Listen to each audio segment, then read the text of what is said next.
주영진의 뉴스브리핑, 지금부터는 LH 직원들의 투기 의혹과 관련한 소식을 집중적으로 여러분께 전해드리도록 하겠습니다. LH 본사에서 시민들이 시위를 벌이고 있는 모습인데요. 어떤 글이 써 있는지 혹시 아십니까? LH가 토지주택공사의 약자죠. 그런데 시민들이 지금 LH 본사에 거는 그런 그림을 보면 LH 투기공사다, 이렇게 비판하는 깃발을 만들어서 LH 본사에 깃발을 올리는 그런 행사도 했고요. 지금 기본적으로 계란을 던지는 모습까지 보였습니다.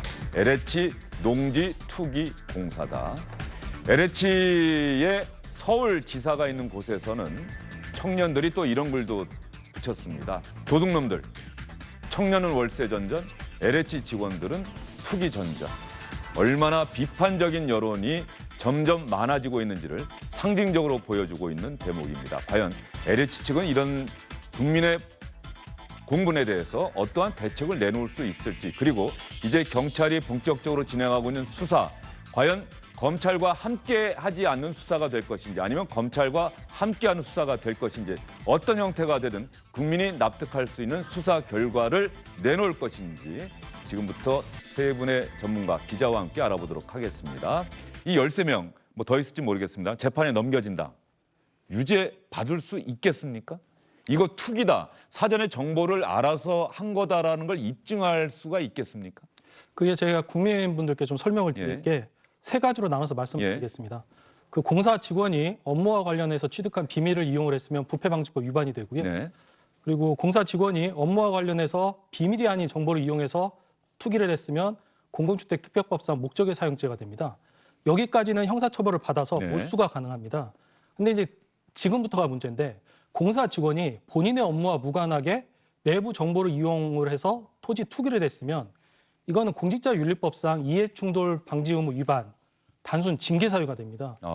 그래서 결국은 업무 관련성이 있는지 여부가 핵심인데, 중요한 건 이걸 수사기관에서 입증하기가 쉽지는 않을 것으로 판단이 되고, 그래서 이제 그 다음에 문제는 또 이제 국민들께서 많이 또 궁금해하시는 게, 그럼 이분들에 대한 투기익은 환수가 가능하냐? 지금 여기가 또 그 다음에 또 쟁점으로 지금 남아 있습니다. 현재로서는 어려운 겁니까? 투기익 환수요? 투기이익 환수요. 현재로는 어렵다. 특별법이 필요하다. 그리고 근데 우리는 대한민국은 소급입법 금지의 원칙이 있기 때문에 만들어져서 이 소급 적용하기가 어렵지 않습니까? 그 소급입법 금지는 형사처벌에 제한되고요. 일단 행정적으로 소급입법은 가능할 것으로 판단이 됩니다. 그래서 이 부분에 대해서 사회적 논의가 필요하고, 이에 대해서 공직자의 신뢰는 보호할 필요성은 없는 것 같습니다. 또 하나 가능성이 뭐가 있냐면, 지금 LH 공사 직원들이 실제 농사를 짓지 않으면서 농지에 지금 투기를 한 상황입니다. 이와 관련해서는 허위 영농 계약서를 제출하면 그 농지법 위반이 되고 우리나라 헌법상 경자 유전의 원칙 위반이 됩니다.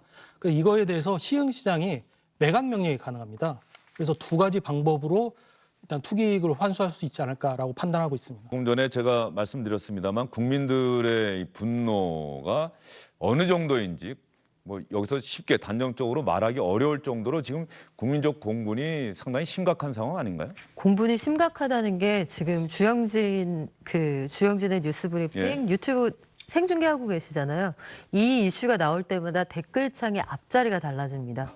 국민들이 느끼고 계신 분노가 이 댓글의 숫자, 거기에 표현되는 단어로도 표현이 되는 정도인데, 사실은 슬픈 예감은 틀린 법이 없거든요. 변창흠 장관 임명할 때 당시 상황을 보시면 비정규직 청년에 대한 인식, 여성에 대한 인식, 그리고 그동안 조직 관리에 대한 인식에서 여러 가지 문제점이 많이 드러났는데, 정부 여당에서 사실은 그 강행을 하면서 임명을 한 거거든요. 근데 이번에도 불이 나서 활활 타고 있는데 본인만 침착하단 말이죠. 불난 집에서는 혼자 침착한 것도 무례함입니다.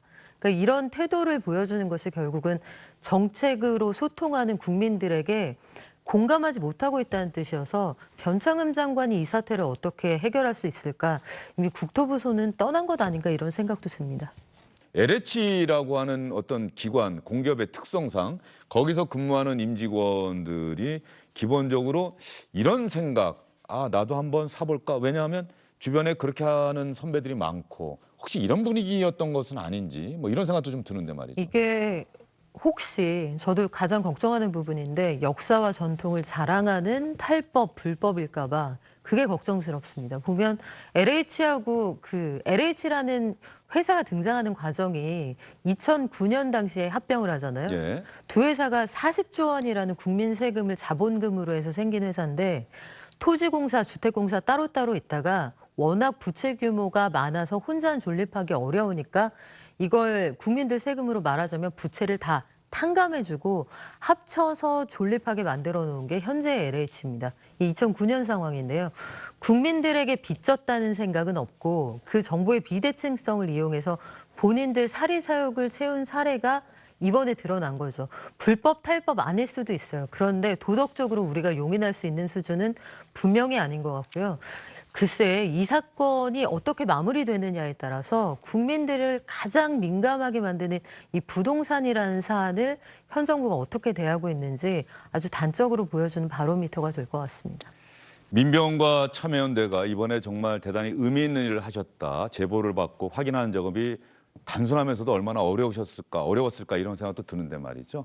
우리 시청자분들, 국민 그리고 정부 꼭 하고 싶은 말씀이 있으실 것 같아요. 이렇게 국민적 공분 여기서 끝나서는 안 되는 일 아닙니까? 네, 그 국민 여러분께 제가 드릴 말씀이 있었습니다. 그 저희는 국민을 믿고 저희 정보를 모두 투명하게 공개를 했고요. 이거에 대해서 사후 처리는 국회에서 해야 한다고 생각을 합니다. 근데 국민분들이 사람에게 초점을 맞추면 이거는 사람이 처벌받으면 끝나는 사건입니다.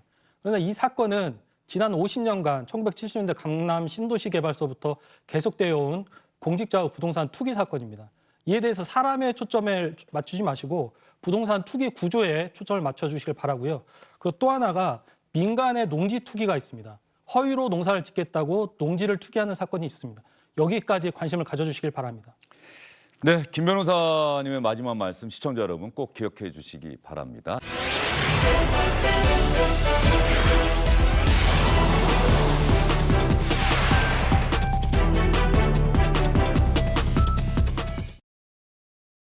안녕하십니까, 주영진입니다. 더 많은 뉴스와 라이브 이벤트를 보고 싶으시다면 화면 오른쪽을 눌러서 구독해 주시기 바랍니다. 저희 SBS 앱을 다운로드 받으시면 뉴스 속보 알림도 받아보실 수 있습니다. 텔레비전으로도 SBS 뉴스, 유튜브로도 SBS 뉴스 잊지 마시기 바랍니다.